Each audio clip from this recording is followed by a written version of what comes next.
Hey everybody, welcome back to another video in the Miata Turbo DIY build series.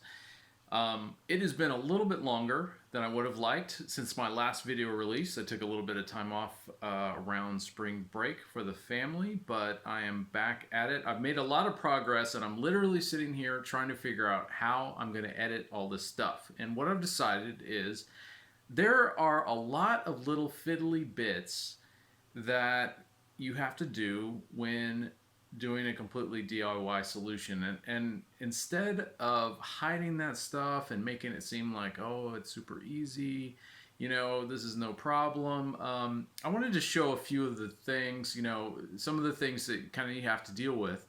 And it takes a little bit of time to get all that stuff out there. So this video is a bunch of the little things that kind of go together that you need to look at in doing some of these things, some of the outtakes almost of what I've done so far. And so it's things with lines, it's going to be things that you have to do disassembly to get ready for stuff. And it's also, just little things that you need to look at for clearances, to make sure that everything's going to fit correctly at the end of the day. So I wanted to show you all that. This is something that I can get out as a video for you while I'm editing all my other stuff. The next episode which is already completed really, is the intercooler piping. And so all that stuff, all that work is done and I just need to get it out. So probably this will be a short video and then I'll have the intercooler piping video coming out in the next couple of days. So without further ado, let's get into it and show all the little crazy things you need to do.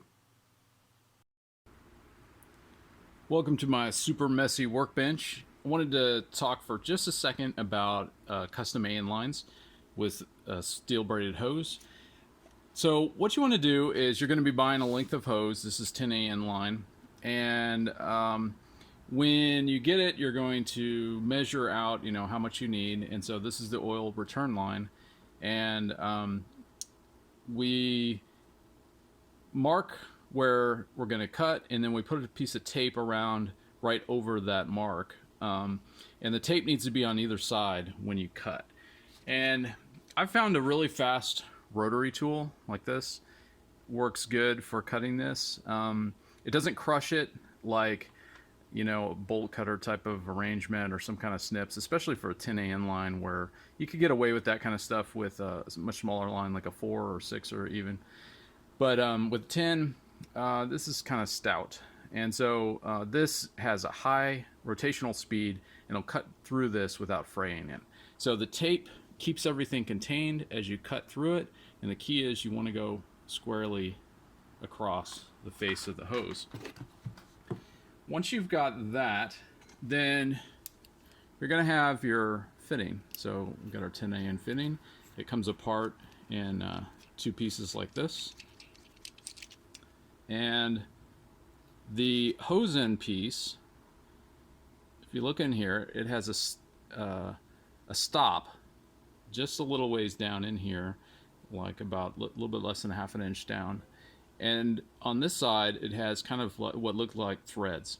And so this is going to help you screw this on. And so what I like to do is you take the tape off, and we're going to lubricate this up a little bit with some handy like silicone grease, something like this. And we're going to work it on from the bottom and push. And then you might need like a little flathead to help get any kind of straggler type of frayed wires or something that's inevitably going to pop out a little bit. Push that down in there. And then once we've got that, we're going to basically push. You can see there's a little lip here. It's going to go into that little lip. At that point, you can start pushing really hard. Make sure this is tight in the vise. And rotating with an appropriate size wrench for this. You can use an actual AN fitting line wrench, which is recommended because it doesn't scratch it up, or you can just use a regular crescent wrench. So while we're pressing really hard with this hand, we're going to rotate it down and tighten it. And so that's going to get it snugged up all the way to the back of this little lip. And you'll be able to see that. you'll look in there and be able to see that it's snug up against that lip. Once we've done that, then we lube up this.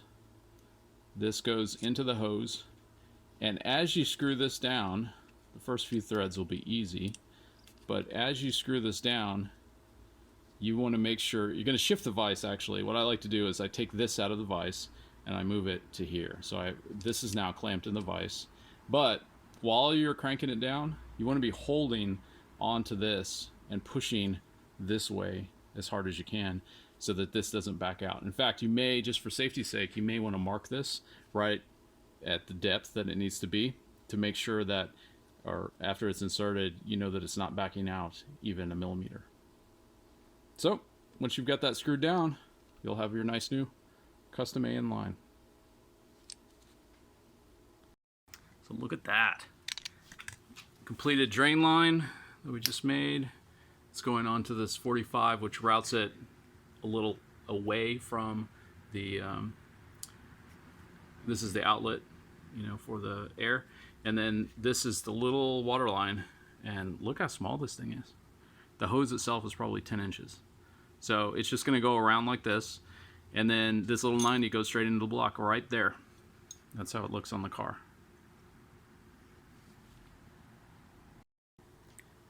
One thing I was hoping to avoid, but it doesn't look like I'll be able to, was cutting the shelf.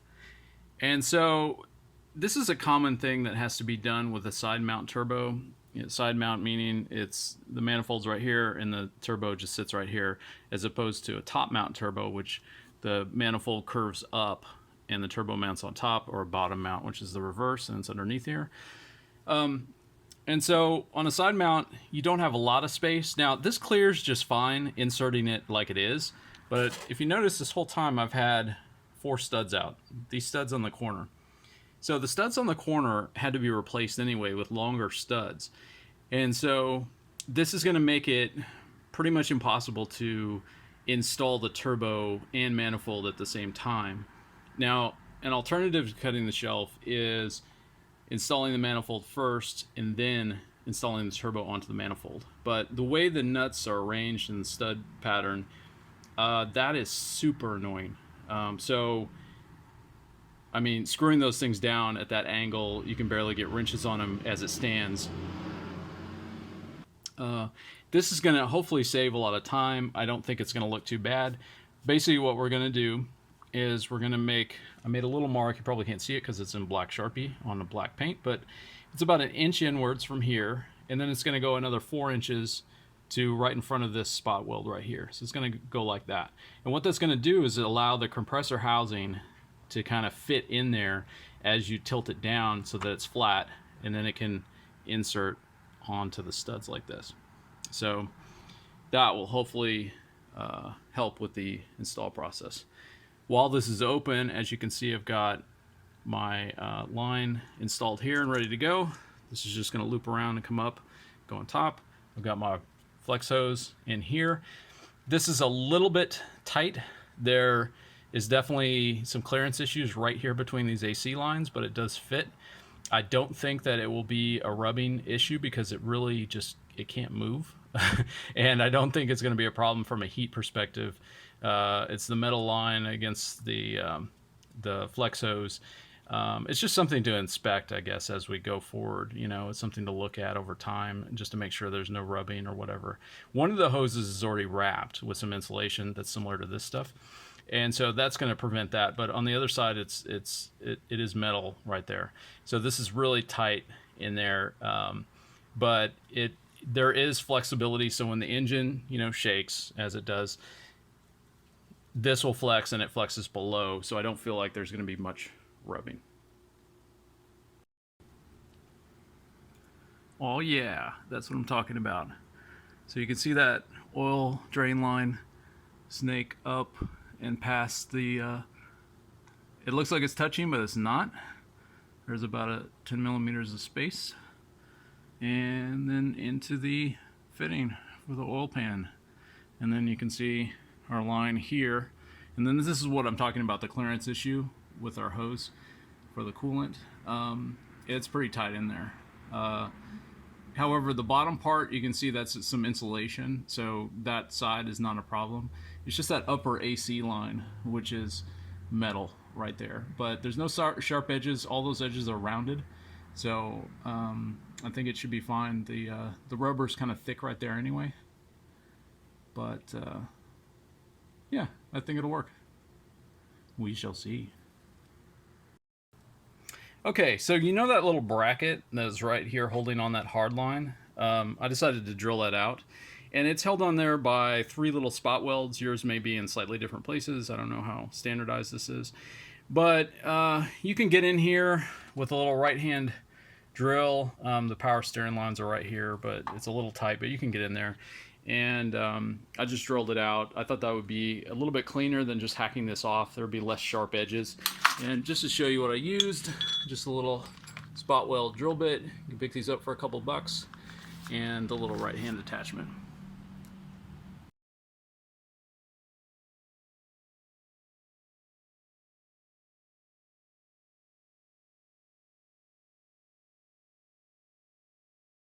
So let's take a quick run through of the bumper removal. So we've got our cover shroud pulled off, and that was just those plastic screws, 4 of them. And then we've got a few bolts and a couple nuts. There's a stud for a nut way back in here. I can't really. Right there. Sorry, right there. And you can just barely see it poking out because I've got it pulled off a little bit. But there's a stud right there with one nut. Don't remove the one way back underneath the fender. That one's just on the bumper. You don't need to remove that one. So there's just one.